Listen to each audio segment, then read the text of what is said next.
Gold miners dig pits in the earth, releasing the rainforest's ancient gases. They use mercury in processing the metal. It seeps into the air, the dirt, and the water. They bathe and drink the water from the river where the miners work.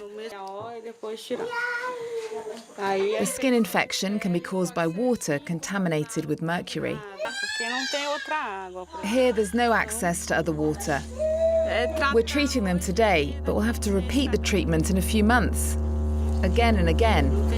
There's nothing more we can do.